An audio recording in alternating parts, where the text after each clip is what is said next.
Now I'm going to move over to the prerequisites of this class, and this is a very important topic because it's kind of a tension. I feel a little bit of a tension of telling you what you should know and at the same time encouraging you not to worry too much about prerequisites. So some knowledge and skills obviously will help, and let me emphasize a few of those things, and this will be a little bit much for you. So just don't worry about what things I'm putting up. There's a reason for them.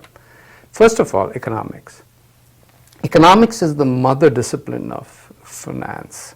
The good news is it's extremely intuitive. In fact, when I teach, the thing that surprises me, and I teach graduate students repeatedly in a very pleasant way, is people have had no background in economics, no background in business, and they just lap up economics when they see it. It kind of reminds me of my own journey in life. I mean, I believe life is a bunch of accidents. I mean, nobody plans, and if you do plan at 16 to be the president of the country, there's something wrong with you. You just take advantage of opportunities that provide, and that's what we call life. Anyway, a little bit, and I'll say things like this throughout the class, and I hope you enjoy them. If you don't, just pause or move forward, whatever. So economics is something that comes naturally to most people, and I think having a background is important, but you could again use this class to develop that background and to satisfy your curiosity. Mathematics and statistics. Now this is a tough one, and the reason is I put mathematics, which pretty much covers all math invented, but I think we largely use algebra. And if you're comfortable with algebra, we will get through. But I promise you, I will not use a formula unless I can explain it in words. And I'm talking in English because that's the language I'm comfortable with. So whatever language you're comfortable with, force yourself to first say it in words before using the formula. Because I think the formula reflects your thinking, not the other way around. And that's one of the problems with finance and technical areas, that we somehow think that just because there's math, there's a definitive answer. All answers are wrong. There is a bunch of assumptions that we make in evaluating things because it's about the future, and it's your assumptions and your way of thinking that's the value part, not the final answer. I mean, anybody can crank through Excel and come up with an answer. It doesn't mean much. Statistics. I think mathematics broadly defined I presume would cover statistics, but I want to emphasize statistics a little bit, and the reason I'm doing that is when we go to risk and uncertainty, I will be using statistics. So economics, math, and statistics are three things that are, I would say, form the integral part of what finance is all about. But I promise you that these three we will try to take care of during the class. So I'm not going to dilute the content, but I'm going to use whatever skills I have to motivate you to learn this stuff and to use all three in a very real world kind of context so that you get excited about it. The next one is a little bit of a challenge because accounting is like a language. I make fun of accounting all the time. You know, see, accounting is like a language. I mean, if I didn't speak English and the only language you understood was English, well, I mean, there was a problem here. Accounting is the language of business. But like all languages, it's kind of limited. You know, don't you sometimes want to say something and you know 10 languages and you just can't, the word still doesn't come to your lips or your tongue or whatever. And the reason is because languages are limiting. They are useful, obviously, but they're also limiting. I mean, the emotion that I feel sometimes, I cannot put in words, and I'm pretty comfortable with that. So what do? I hug someone, right? So luckily, you don't need to talk as a human, but I can't hug you from a distance. So I'll give you a virtual hug if you want it. But so accounting has the trouble of being like English or Japanese or Hindi, whichever is your mother tongue, is that it's limiting. Finance is awesome. Finance is life. So imagine you take accounting to life, you got a problem because accounting is a language and life is awesome. So the Trouble though is, unless you can communicate to each other through a language, you will be stuck. So the one class that I think we require all our students to have is accounting. And if I will shy away from one topic, it's accounting a little bit. But we'll do enough of it so that you can go learn on it on your own. So if you like this class, I would recommend very strongly to do accounting on your own or through a similar online class or in a real classroom if you have that opportunity, because what it'll do is it'll make you understand the language of business better. The second aspect of accounting which is important is languages are country dependent, and accounting is just like that. So I can't teach you all the accounting of every country in the world even if I knew it, but I'll teach you the principles, important ones, as we go along. Finally, something that's execution oriented, and I would call it an Excel, a calculator, a simple calculator, a financial calculator. All the stuff that we'll do on Excel and calculator, at least for this class, is pretty easy. But the trouble is that if you haven't ever seen it before and haven't ever used it before, it seems mind-bogglingly difficult. It's not.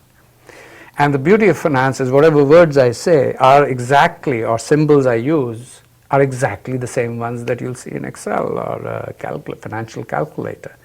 So to make your life a little bit easy, what I'm going to do is I'm going to violate one of my principles, which in real time I follow, which is I refuse to do Excel in class. And the reason is I don't want the class to become an Excel class, because that's missing the boat completely. In fact, that's completely counter to my philosophy. The awesomeness of finance is standalone. Excel calculator, you need to figure out answers, and they're all wrong anyway. So it's a structure that you provide to your thinking and not the other way around. I know so many people who can't answer questions without recalculating stuff on an Excel. That shows that you really don't know what's going on. So I'm going to emphasize Excel and calculator. I'll use the Excel a little bit in initial examples, but there's a note on the website created by my very own teaching assistant Nathan, who's awesome and who's agreed to help me with this class. And he is going to create this note, has put it on the website for you, and you feel free to refer to it, but it's just a teaser. In other words, it couldn't possibly cover all applications and so on. But once you start learning, you can learn a lot on your own. But, and there's a but, we will go, in spite of all these quote-unquote requirements, I want to emphasize one thing. And this is the tension between topics you need to know and so on. I'm a strong believer that prerequisites are for people who are not curious. I really believe that. And that's another thing I'll challenge myself. Prerequisites are easy ways of making life simpler for the faculty. And for me, I will challenge myself to make you learn as much of these as possible during finance, because I think that's the beauty of finance too. However, whenever I think that the class, which is a fundamental introductory class, requires you to go on your own and do other stuff, I'll make it very obvious to you so that you know where you're going. So the things I need from you, starting pretty much today, is have curiosity, a desire to learn. And there's an and to it, which I'll come to in a second. But curiosity and a desire to learn. I'm not kidding you. If you will not fall in love with finance, then something's wrong with you, because not with finance. I mean, I've known finance for a long time. Nothing wrong with it. It's an awesome thing. So if you don't love it, there's a problem. You need to dig deeper. Google, who am I not? These days I believe you can Google that too. It's like, who am I? And Google will give you an answer. You may not like it, but it will. So what is the and? And is the willingness to work hard now and after this course is over. So this course is not an advanced course in finance. I will challenge you. I'll make you capable of doing an advanced course, but we have a limited time. And willingness to work hard within that limited time, I've emphasized already, 5 to 10 hours a week. But I cannot emphasize your willingness to work hard post the class. And the good news is we'll find a way to keep things available so that you can access resources that I have mentioned, or you can go read books, you can go learn on your own or take further classes. Today I want to, as I said, introduce the class, and I have talked about most of the aspects of what we are going to do in the class, but I want to now talk about one substantive aspect. This class cannot be taught without any assumptions in the background. In fact, that's what economics is eventually, is a bunch of assumptions about human behavior, and the hope is human behavior matches what the predictions of the assumptions are. So the first assumption we'll make is competitive markets. I know that markets all around the world have, especially financial markets, have seen a lot of trouble recently. And I know that markets can't be perfect. But the way I want to emphasize competitive markets is, competitive markets to me is like democracy.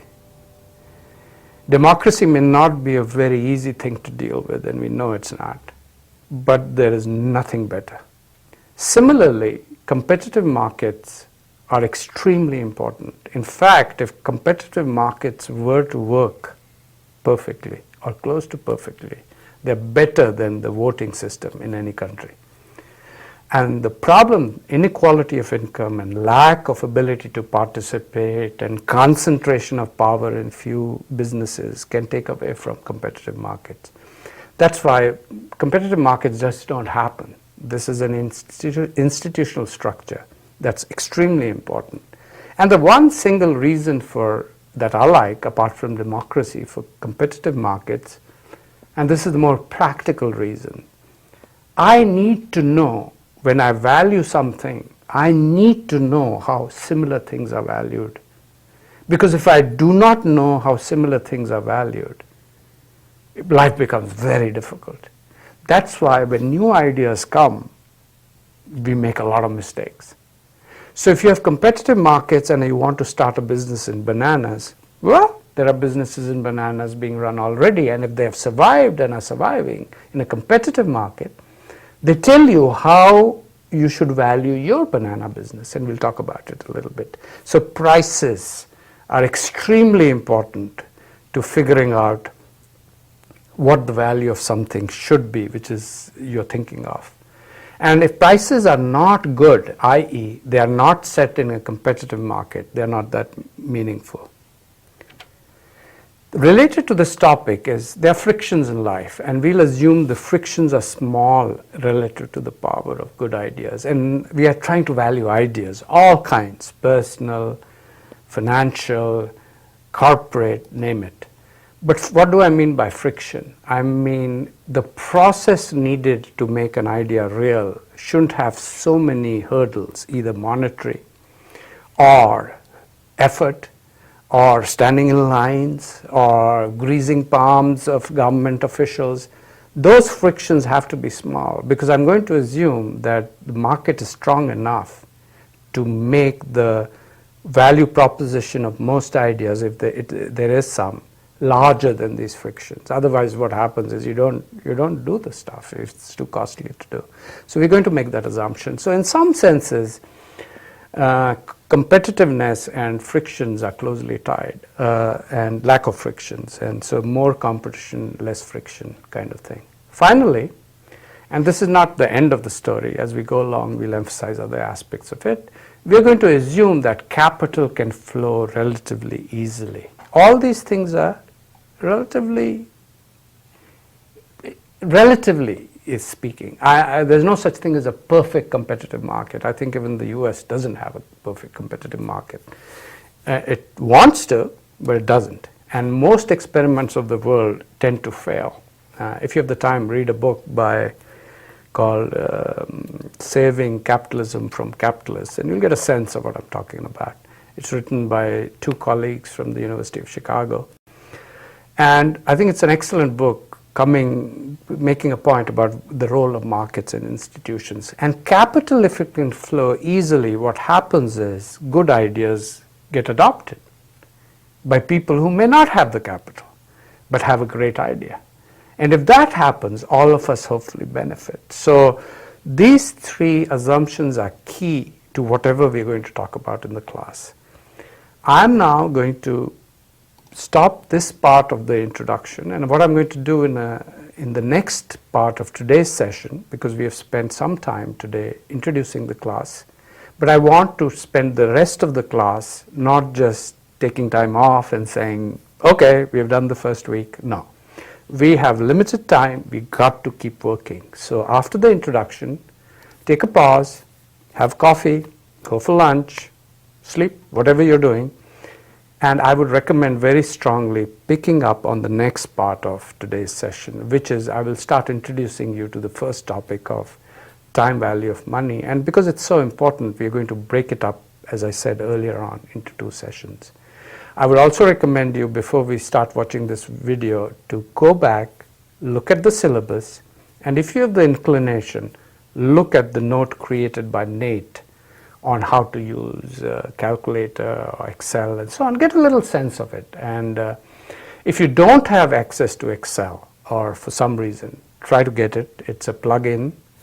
And don't worry, the mechanics of it can be done initially without a calculator or so on. You can understand what's going on very easily, and then you can use the calculator later. Thanks for listening in, and I hope you join me soon as we'll continue with the class and do a lot of fun stuff together. Take care.